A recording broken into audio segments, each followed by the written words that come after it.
This is pretty shocking. 100 tons of gold was taken out from the Bank of England. Now, hold your horses. Okay, there's no need to panic here.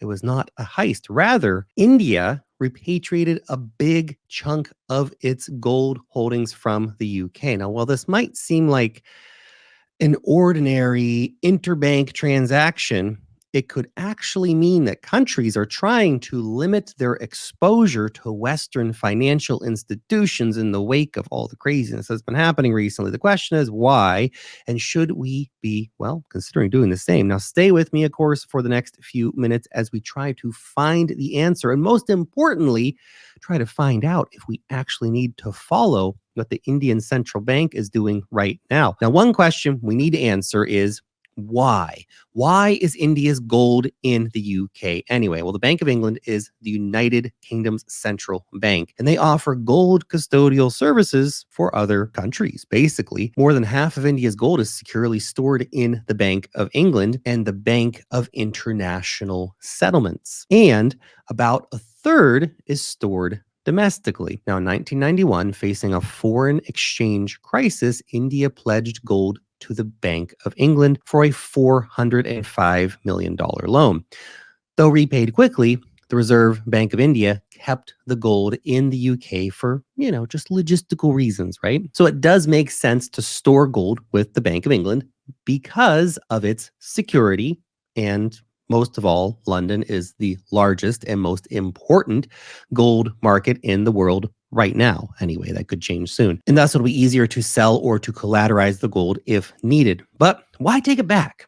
Well, the simple answer is that they have a lot of gold overseas and they just want to hold it domestically. It's a bit safer there, right? Just like crypto holders, we rather keep our crypto in our own wallets instead of just relying on some centralized exchange to hold on to it, right? Not your keys, not your coin, not your bank, not your gold. But there might be something else that they're not saying publicly. And this all links into BRICS and the bigger political picture right now to understand better. So let's dig deeper.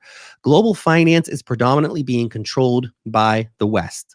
In case you hadn't noticed, in recent times, we've seen how the United States and its allied countries have seized assets of other countries as a form of punishment for their actions.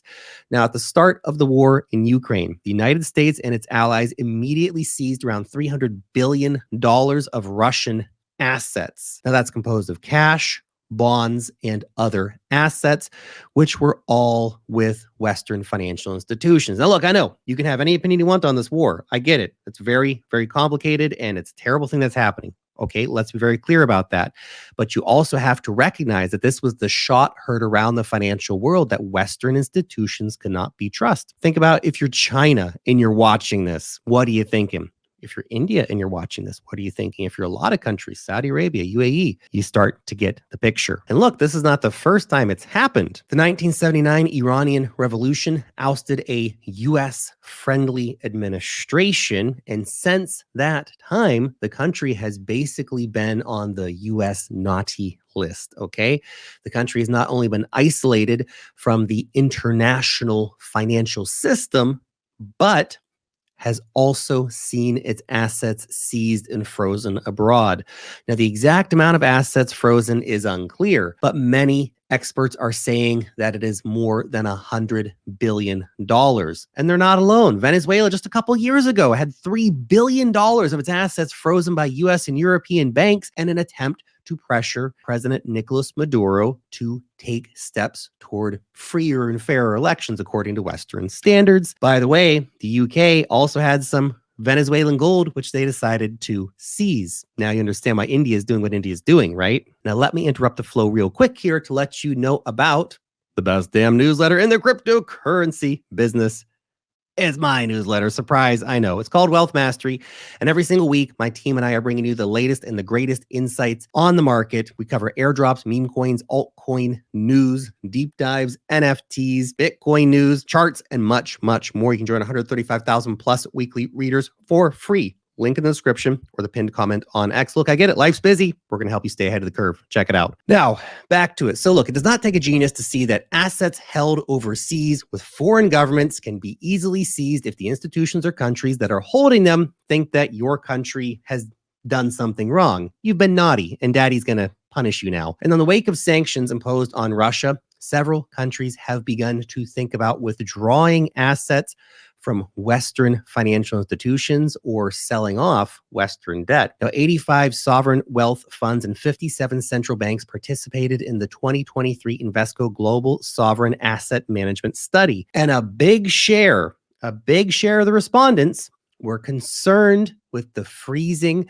of Russia's foreign assets. The US dollar cannot be trusted as a global reserve currency anymore. 60% of the respondents said that this made gold more attractive, while 68% kept their gold reserves at home. Clever. This is a big jump compared to 50% just back as recently as 2020. Now, countries are taking their gold home because they fear that they will share the same fate as Russia should they ever get on the wrong side of America.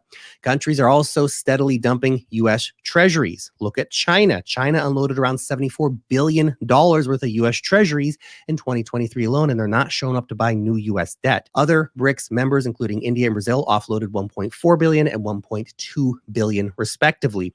While the Kingdom of Saudi Arabia, new BRICS member, by the way, decreased its U.S. Treasury bond holdings by $4.4 billion in January. And they even talked about opening up a metals market in the Middle East to rival London. Now, we have to remember, U.S. Treasuries are debts payable to the U.S. government. If the U.S. can simply seize assets, do you think that the government will pay debt to any nation on its enemy list? Probably not. Uncle Sam can simply say, well, now you're my enemy, therefore I will not give you back your money because you might use it against us. China's looking at all this stuff, guys. Come on. So instead of trusting Western institutions and buying U.S. bonds, they're shooting themselves in the foot, aren't they? It's crazy. So where do countries want to store their wealth? Well, central banks are on a gold buying spree right now and have been for a few years. According to a report from the World Gold Council, central banks have accumulated about 290 tons of gold in the first quarter of 2024 alone, with Turkey, China, and India leading the way. This is on top of the 1,000 tons per year purchased in 2022 and 2023. And going back to the Invesco study, you bet that they'd rather keep these new gold purchase reserves in their vaults rather than trust them over at Western banks, which of course makes sense since gold has historically been a good store of value, and keeping it in your vaults, not someone else's vaults, will keep it safe. Unless, of course, you get invaded, which has happened before. Libya, they got their gold, didn't they? Anyway, how does it affect ordinary people like you and me? Ordinary people don't have overseas assets or tons of gold bars, but most of us, we do have bank accounts, don't we? See, in 2022, Canadian banks froze accounts of people that were connected to a trucker protest. Again, right or wrong, you have to look at what actually happened. All of a sudden, these people couldn't pay their bills. And that could happen to anybody. It's happened to a lot of people, not just in this situation. It's a very famous one. Now, this type of abuse by the powers that be is the reason that crypto was made.